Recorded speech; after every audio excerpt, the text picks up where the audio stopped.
People say music theory is essential, but it's very boring. Nah.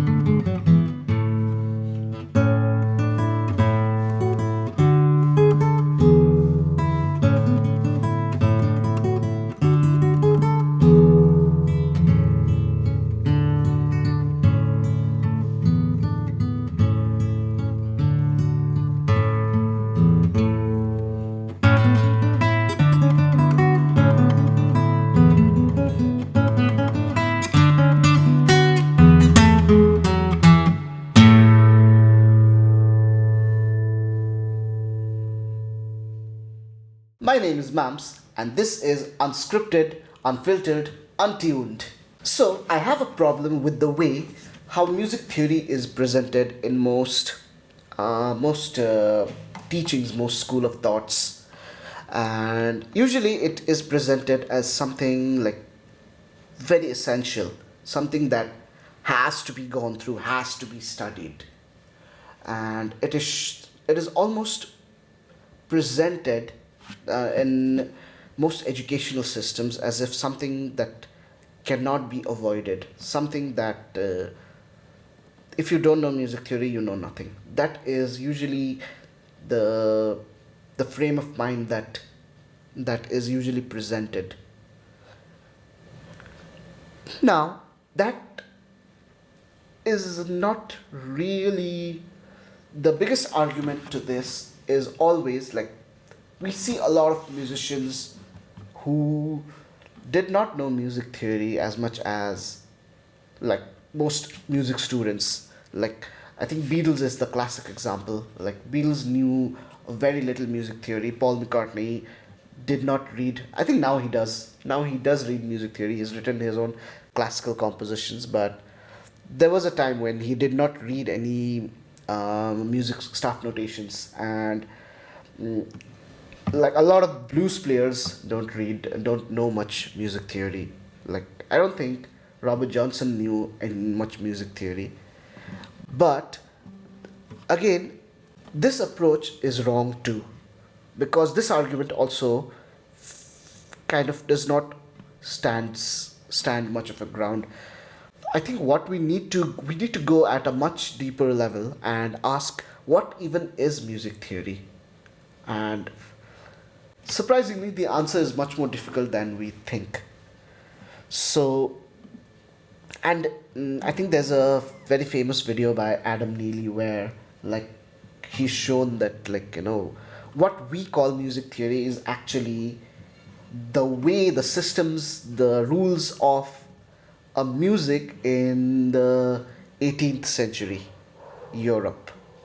And I think the biggest question then comes is that like do those rules apply to the music that you and I are doing, like you are doing, like I am doing? And the answer is no. The answer is pretty straightforward no. Like some very easy examples are like like no parallel fifths. Well, those are all fifths, like all power chords, and those are all that's used all across rock music. And there are many other rules like that, that doesn't apply to the music that you are playing.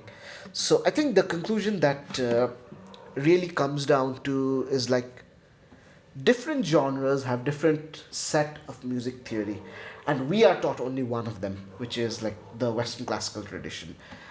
Now, I think that's also not a wrong thing to do, because that is the one which is really complete in terms of like there's a word for everything. And then but um, it's when we start thinking, okay, like okay, different genres have different set of music theory, I think that is when it actually starts to become interesting. That is when music theory becomes really interesting, because think of something like the blues, and the chords is usually a simple 1 4 5. Now, if we were to strictly follow the rules of Western classical music theory, like we have to use the major scale with this.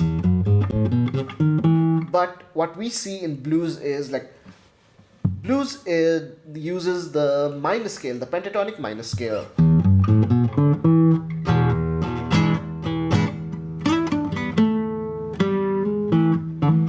And the other big rule broken, as you can see, both the thirds being used.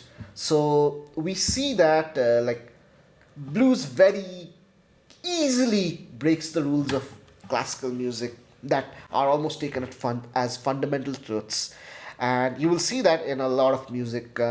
Chords which are not supposed to belong there are used a lot, like.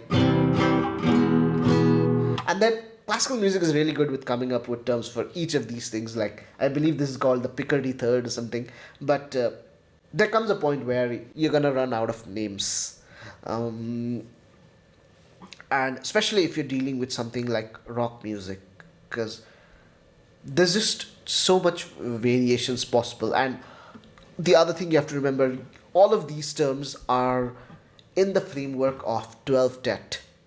And then how are we gonna start talking about things that are outside of 12th tet?